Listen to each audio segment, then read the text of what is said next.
2024 లేదా 25లో డిగ్రీ లేదా బీటెక్ చదివారా? సాఫ్ట్వేర్ జాబ్ కోసం ఎదురు చూస్తున్నారా? అయితే కోడ్ జ్ఞాన్ 100 డేస్ కోర్సులో చేరండి, జాబ్ సాధించండి. నమస్తే, వెల్కమ్ టు సుమన్ టీవీ. నేను మీ యాంకర్ సిరి. ఆగస్టు 15 నుంచి 30 వరకు ద్వాదశ రాశుల వారికి ఏ విధంగా ఉండబోతుందో వీటి గురించి మనకి క్లియర్గా ఇన్ఫర్మేషన్ ఇవ్వడానికి వేదిక ఆస్ట్రాలజర్ ఉమా గారు ఉన్నారు. అడిగి తెలుసుకునే ప్రయత్నం చేద్దాం. నమస్కారం ఉమా గారు. నమస్తే అమ్మా. ముందుగా ద్వాదశ రాశుల వారికి ఎస్పెషల్లీ ఆగస్టు 15 నుంచి 30 వరకు గ్రహ సంచారం ఏ విధంగా ఉందండి? తప్పకుండా అండి. యథావిధిగా గ్రహ సంచారం అనేటువంటిది నడుస్తోంది. ఆగస్టు మాసంలో నడిచేటువంటిదే. 15వ తారీఖు దగ్గర నుంచి 30వ తారీఖు వరకు నడిచేటువంటి గ్రహ సంచారాల్లో 2 గ్రహాలు ప్రధానమైనటువంటి మార్పుకి గురవుతూ ఉన్నాయి. రవిగ్రహ సంచారము అనేటువంటిది కర్కాటక రాశిలో సంచారం చేస్తూ ఉన్నటువంటిది సింహరాశిలోకి ఆగస్టు 17వ తారీఖు తర్వాత ట్రాన్సిట్ కాబోతుంది. అంటే సింహరాశి అనేటువంటిది రవిగ్రహానికి స్వరాశి, స్వంత ఓన్ హౌస్ అండి. అంటే కాస్త మంచి ప్రభావాలు ఉంటాయి. అయితే ఇక్కడ రవితో పాటు కలిసి ఉన్నటువంటి కంజంక్షన్ కాబట్టి రవికేతువులు రాజకీయాల్లో తెలియనటువంటి అలజడులు గందరగోళాలు జరిగే అవకాశాలు ఈ మాసంలో ఎక్కువగా ఉంటాయమ్మా. ఇదే 15 నుంచి 30th మధ్యలో ఈ శుక్రగ్రహ సంచారం అనేటువంటిది మారుతోంది. శుక్రుడు జాతకంలో మిథున రాశిలో సంచారం చేసేటువంటి వాడై కర్కాటకంలోకి ఆగస్టు 20వ తారీఖు తర్వాత ట్రాన్సిట్ కాబోతున్నారు. సో ప్రధానంగా ఏంటి అంటే ఇక్కడ సింహరాశిలో రవికేతువుల యొక్క ట్రాన్సిట్, కుంభరాశిలో శని రాహుల యొక్క ప్రభావం పడబోతోంది. ఎందుకంటే శని వక్రించారు కాబట్టి అండి. ఇకపోతే 20వ తారీఖు దాటిన తర్వాత కర్కాటక రాశిలో బుధ శుక్రుల యొక్క కంజంక్షన్ కనబడుతోంది అనమాట. అయితే యథావిధిగానే మిథున రాశిలో గురుగ్రహ సంచారం నడుస్తోంది. 20వ తారీఖు దాకా శుక్రుడు మిథున రాశిలో సంచారం చేస్తూ 20 తర్వాత కర్కాటకంలో బుధ శుక్రుల యొక్క కంజంక్షన్ 20వ తారీఖు తర్వాత బుధుడు కర్కాటకంలో వక్రించి మాసాంతం వరకు అక్కడే ఉన్నారు. సింహంలో రవికేతులు చెప్పుకున్నాం. కన్యలో కుజగ్రహ సంచారము, కుంభంలో రాహుగ్రహ సంచారము, మీనంలో శని వక్రించి సంచారం చేస్తున్నారమ్మా. ఉమాగారు, మరి మీరు అన్నట్టుగానే ఆగస్టు 15 నుంచి 30 వరకు మనం చూసుకున్నట్లయితే చివరిగా మీనరాశి వారికి ఎలా ఉండబోతున్నాయి, ఎన్ని గ్రహాలు వీరికి అనుకూలిస్తున్నాయి, అండ్ అదేవిధంగా ఏ సందర్భాల్లో వీరు జాగ్రత్త పడాల్సిన అవసరం ఉందంటారు? తప్పకుండా అమ్మా. మీనరాశి వాళ్ళకి మీరు అన్నట్టుగా 15వ తారీఖు దగ్గర నుంచి 30వ తారీఖు వరకు ఈ 15 రోజుల పీరియడ్ ఆఫ్ టైంలో 4 గ్రహాలు బాగా యోగిస్తున్నాయి అని చెప్పొచ్చండి. ఎందుకు అని అంటే వీళ్ళకి కేతుగ్రహం బాగుంది, శుక్రగ్రహం బాగుంది, రవి 17వ తారీఖు తర్వాత నుంచి యోగిస్తున్నారు. చంద్రబలంతో కలిపి 4 గ్రహాలు చాలా బాగున్నాయమ్మా. ప్రధానంగా మనం చూసుకోవాలనుకుంటే 15వ తారీఖు నుంచి 30వ తారీఖు లోపు మీనరాశి వాళ్ళకి రాజయోగం పట్టేటువంటి అవకాశాలు కనబడుతూ ఉన్నాయి.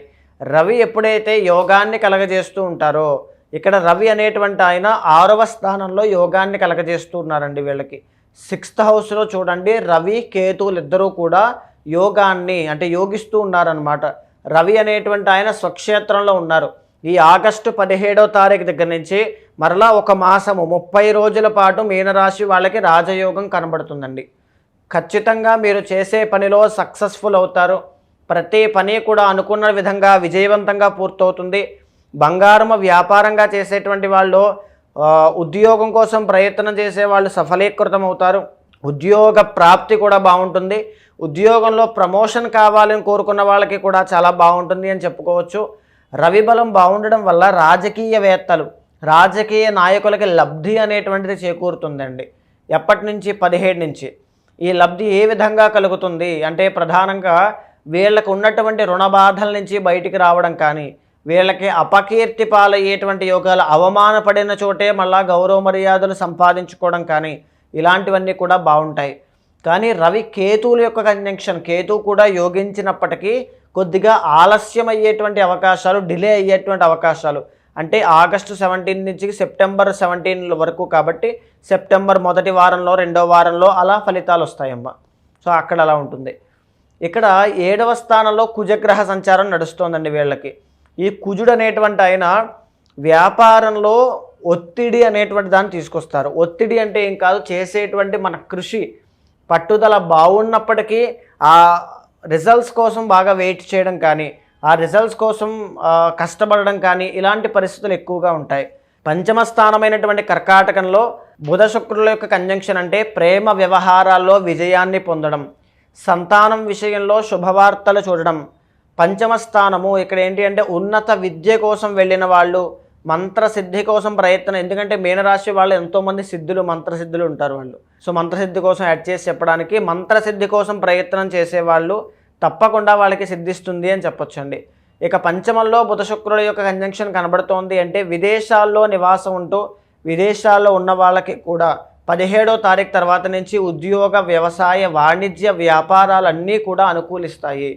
అయితే వీళ్ళకి మేజర్గా గురుబలం ఒకటి లేదు, శని దోషాన్ని పట్టి ఉన్నారు, ఏలినాటి శని, రాహు 12వ స్థానంలో ఉన్నారు. డబ్బులు మితిమీరి ఖర్చు పెట్టకండి.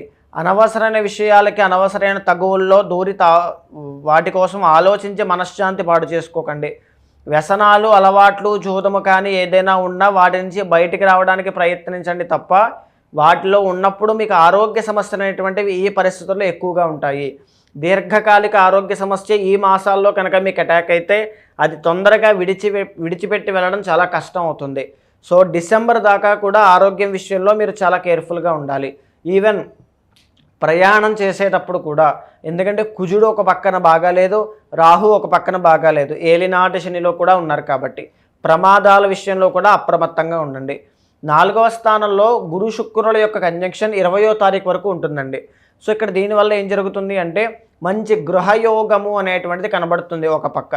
రెండవది నూతన వాహన, వస్త్ర, వస్తు యోగాలన్నీ కూడా ఈ మాసంలో 15 నుంచి 30వ తారీఖు లోపు కనబడతాయి అని చెప్పచ్చు.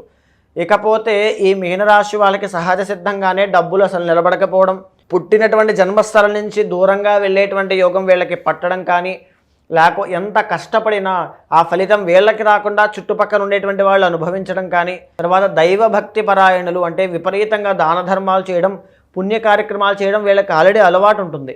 సో ఇలాంటి గొప్ప గొప్ప అలవాట్లు ఉన్నటువంటి మీనరాశి వాళ్ళు ప్రతినిత్యము కూడా దైవనామస్మరణ చేయండి. శ్రావణ మాసం సందర్భంగా లక్ష్మీ గౌరీదేవి యొక్క అనుగ్రహం మీకు కావాలి.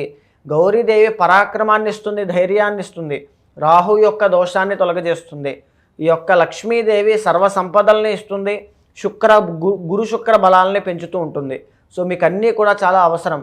ఈ శ్రావణ మాసంలో స్త్రీలైతే వరలక్ష్మీ వ్రతాన్ని, శ్రావణ మంగళ గౌరీ వ్రతాన్ని ఆచరించండి. పురుషులైతే తప్పకుండా లక్ష్మీనారాయణులిద్దరికీ కూడా కలిసి అభిషేకం చేయించండి.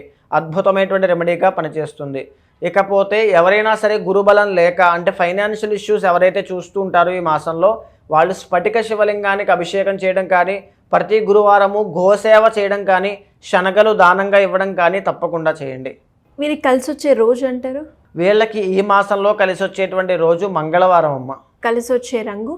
వీళ్ళకి కలిసి వచ్చేటువంటి కలర్ మెరూన్ కలర్ అమ్మ. రెడ్ కలర్కి సంబంధించిన రంగు చాలా బాగా కలిసి వస్తుంది. అండ్ అలాగే ఈ మాసంలో వారికి కలిసి వచ్చే నెంబర్ అంటే ఏం చెప్తారు మగారు? ఈ మాసంలో వీళ్ళకి కలిసి వచ్చేటువంటి నెంబర్ 9 చాలా బాగుంటుందమ్మా. అండ్ అలాగే మీరు చెప్తున్నప్పుడు గురుబలం తక్కువ ఉంది అని చెప్పడం జరిగింది ఈ రాశుల వారికి ముఖ్యంగా.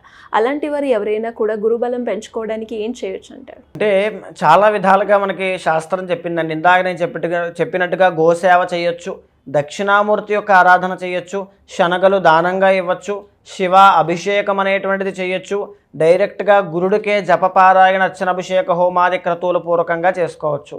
ప్రతిరోజు గురుగ్రహానికి సంబంధించిన శ్లోకాన్ని నిత్యము పారాయణ చేయండి. అండ్ అలాగే ఎవరైనా కూడా ఇంట్లో నుంచి ఏదైనా ఒక మంత్రం జపం చేసుకోవాలి అంటే ఏ విధంగా ఉంటుంది? మీనరాశి వాళ్ళు ఏ ఆరాధన చేస్తే బాగుంటుంది? ఎస్పెషల్లీ రేవతి నక్షత్రం వాళ్ళైతే నారాయణుడు, విష్ణుమూర్తి యొక్క ఆరాధన చేయాలి. విష్ణు సహస్రనామ పారాయణ చేయండి. ఉత్తరాభాద్ర నక్షత్రం వాళ్ళైతే ప్రధానంగా వెంకటేశ్వర స్వామి యొక్క ఆరాధన ప్రత్యేకించి. ఈ పూర్వాభాద్ర నక్షత్రం వాళ్ళైతే లక్ష్మీదేవి యొక్క కనకధారా స్తోత్రాన్ని చదవడం చాలా గొప్ప ఫలితాలు ఇస్తుందమ్మా. మరి మీరు అన్నట్టుగానే ఇంకా ఎవరికైనా కూడా వారి ఇంటర్నల్గా మీరు ఎప్పుడూ చెప్తూ ఉంటారు, మనం ఓవరాల్గా వ్యూ ఇస్తాము, బట్ పర్సనల్గా చార్ట్ ప్రకారంగా మనం చూసుకుంటే చాలా వేరియేషన్ ఉంటుంది, గ్రహాలు చాలా డిఫరెంట్గా ఉంటుంది అని చెప్తూ ఉంటారు. అదేవిధంగా ఎవరైనా కూడా మరి వారి ఇంటర్నల్గా ఫేస్ చేసే ప్రాబ్లంకి పరిష్కారం తీసుకోవాలి అనుకునే వాళ్ళు ఎవరైనా కూడా మిమ్మల్ని అప్రోచ్ అవ్వాలి అంటే ఏ విధంగా ఉంటుందండి? తప్పకుండా అమ్మ. అలాంటి వాళ్ళు ఎవరైనా ఉంటే కనుక మీకు కింద కనిపించే నెంబర్కి కాల్ చేస్తే మా వాళ్ళు మీకు పూర్తి వివరాలు అందిస్తారు. తప్పకుండా ఇక్కడ మనం మాట్లాడుకునేటువంటివన్నీ కూడా గోచార అంశములండి. కానీ మీ యొక్క జన్మజాతకంలో మీకు సంబంధించిన వివరాలన్నీ కూడా ఎలాంటి విషయాల్లో జాగ్రత్త తీసుకోవాలనో, ఏ గమ్యం వైపు వెళ్తే చాలా బాగుంటుంది, ఏ విద్య, ఏ కోర్స్ నేర్చుకుంటే బాగుంటుంది, లేకపోతే ఫ్యూచర్లో మెరిటల్ లైఫ్ విషయంలో ఎలా జాగ్రత్తలు తీసుకోవాలి, ఎవ్రీథింగ్ అండి. అన్ని అంశాలు కూడా జన్మజాతకం ద్వారా మనం మాట్లాడుకోవచ్చు. సో ఎవరైనా అలాంటి వాళ్ళు ఉంటే మీ గోచారాన్ని, మీ పర్సనల్ చార్ట్ని సమన్వయం చేస్తూ పూర్తిగా విశ్లేషించినటువంటి తర్వాత శాంతి పరిహారములు ఏదైనా ఉంటే ఆచరింపచేసి తప్పకుండా భగవత్ అనుగ్రహం కలిగేలా చేస్తానమ్మా. థ్యాంక్ యూ అమ్మగారు, థ్యాంక్ యూ సో మచ్. నమస్తే అమ్మా.